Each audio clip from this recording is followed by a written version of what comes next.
তো কি খবর সবার? আগের দিন ছিল আমাদের একটা বার্থডের কাজ, তাই জন্য যথারীতি টাইমের মধ্যে আমরা পৌঁছে যাই। লোকেশানে পৌঁছে দেখি মোটামুটি লোকজন আসতে শুরু করে দিয়েছে, আর আমরা গিয়ে প্রথমে পোটাটা রেডি করে নিলাম। আর এই ছিল বার্থডে বয়, এর নাম আর্য। এ খুব মিষ্টি ছিল, তো প্রীতি সেখানে ওর সাথে একটু কথা বলে নিচ্ছিল আর ওকে হাই করতে বলছিল। দেন আমি ওকে বললাম হাই করতে, আর ও হাই করছিল। এরপর আমরা আমাদের এক এক করে গ্যাজেট বার করছিলাম। এরপর আমাদের কাজ শুরু হয়ে যায়, আর ওখানে আমি কাজ করছিলাম।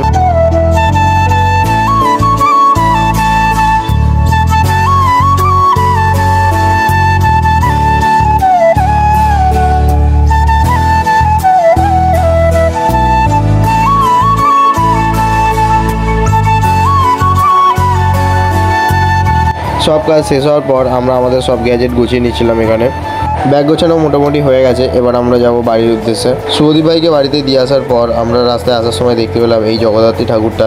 এটা আমাদের জয়পুর কুন্দুলিয়া গ্রামে রেডি হচ্ছে, আর এখনও কমপ্লিট হয়নি। রাত 12:30টার সময়ও কাজ চলছে। আজকের জন্য এটুকু, চলো টাটা।